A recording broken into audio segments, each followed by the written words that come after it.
Hello, CrossFit Linchpin. Tuesday, July 16th, 2019. We're going heavy. It's a lifting day. Who doesn't love days like this? And, well, let me tell you what the workout is first. It's an EMOM. If you're new to CrossFit, that stands for every minute on the minute. We're doing this for 30 minutes. One hang squat snatch with a 3-second pause at the bottom. So every minute on the minute means you do your warm-up. After your warm-up, you start slowly building up your hang squat snatch weight until you get to the weight that you're going to use for the workout. And then you just start a running clock.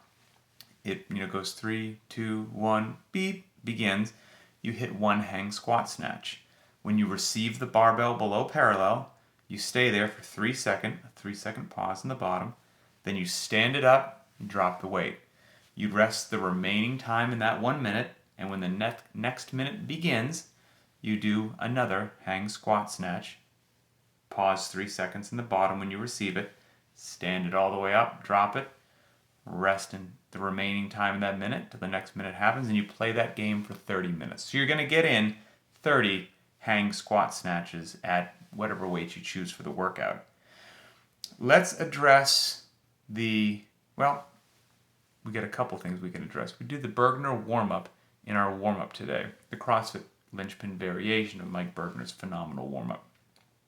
And we do the Bergner warm-up, which is a warm-up for the snatch, even on days that we don't snatch. I like to put it in there at least a couple times a week because the snatch is the most complicated thing you can do with a barbell.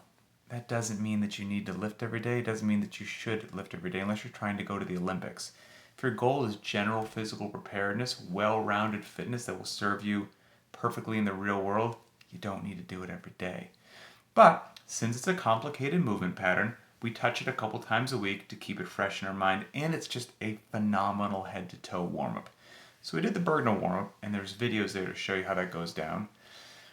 I just lost my train of thought. What was I going to say? Oh, the 3-second pause in the bottom. That pause in the bottom is an active position, okay? And we deal with this sometimes when we do tempo work.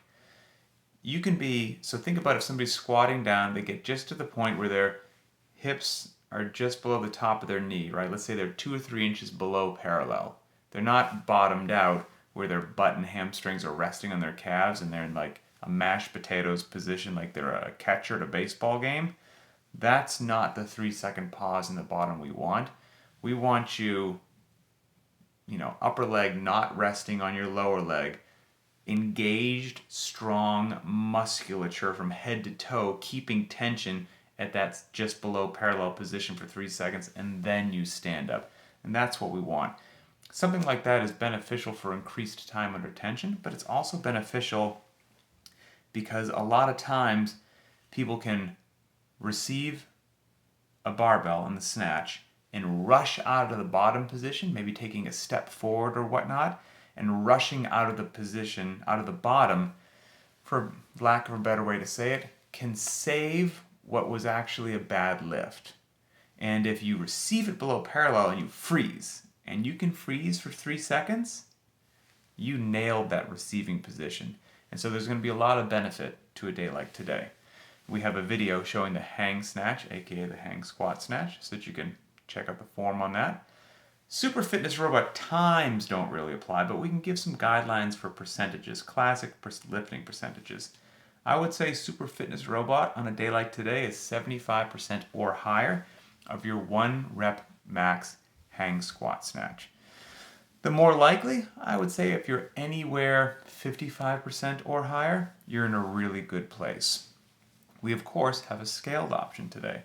And the scaled option, scaling number 1, you could just reduce the loading down to a PVC pipe if you want, and just make it a technique day.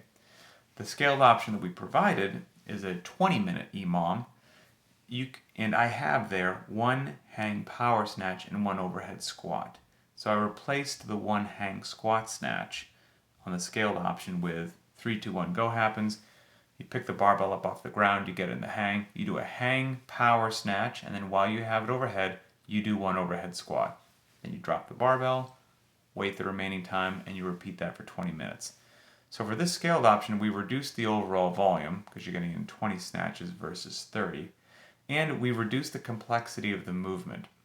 So, assuming that the hang squat snatch was just a bit too much, like exploding, receiving below parallel, and standing up potentially for a beginner, that's why we have the hang power snatch into the overhead squat. It'll still cover the same ground, but in a slightly less advanced manner, so good for a beginner.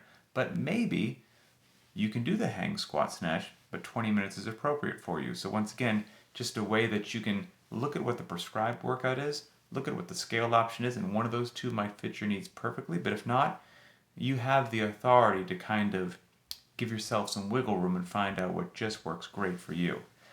We have a video showing the hang power snatch and the overhead squat for the scaled option. And now we get into some good stuff, the limited equipment option. So again, limited equipment option, you just got dumbbells. You don't have a barbell. Here's what we do. These heavy days are some of my favorite things on the limited equipment option because they're different, they're creative, and they'll hit you in a way that if you've just been living with a barbell and not touching the dumbbells, I would recommend you try the limited equipment option every now and then, even if you have access to a barbell. Here's today's deal. Assuming a pair of 50-pound dumbbells for the men, 35s for women, 4 rounds, not for time, okay? Not for time. You do 10 dumbbell hang power snatches with your right arm, so that's just one dumbbell, the other dumbbell's on the ground. Then you do 10 dumbbell hang power snatches with your left arm, and I've got a typo here that I just caught, and I'm going to make sure that we're good to go. And one typo there, that's why it's good to walk through this. I can't stand typos. Then you do 15 dumbbell squats. Dumbbell squats are done with 2 dumbbells, 1 dumbbell in each hand with the dumbbells in the front rack position. So you do 15 dumbbell squats, then 5 more dumbbell hang power snatches with your right arm, 5 more dumbbell hang power snatches with your left arm. Then you rest 2 minutes. So that was a round, rest 2 minutes, then you're going to do it again. You're going to do that 4 times. So 10 hang power snatches right arm, 10 hang power snatches left arm, 15 dumbbell squats, 5 more hang power snatches right arm, 5 more hang power snatches left arm, set them down for 2 minutes. Repeat 4 times. That's going to do just fine. We have a video showing the dumbbell hang power snatch for you. And then we get into our accessory work. Optional as always. We've got the Bulgarian split squats, 3 sets, 8 to 10 reps per leg, and a video demonstrating that. Those are amazing, beautiful, incredible, effective, and they will light you up if you're unfamiliar with them, so tread lightly. And then pull-ups, strict, palms facing. 3 sets of 8 to 12 repetitions, break up as needed. Cool down and stretching. Cool down for, of course, for 5 to 15 minutes, casual walking, jogging, biking, rowing. And then stretch. We have the glute stretch, holding that 1 to 2 minutes per side with a video demonstrating that. And the PVC pipe front rack stretch, 1 minute per side, also with a video. Hope the snatching went well. We'll see you tomorrow.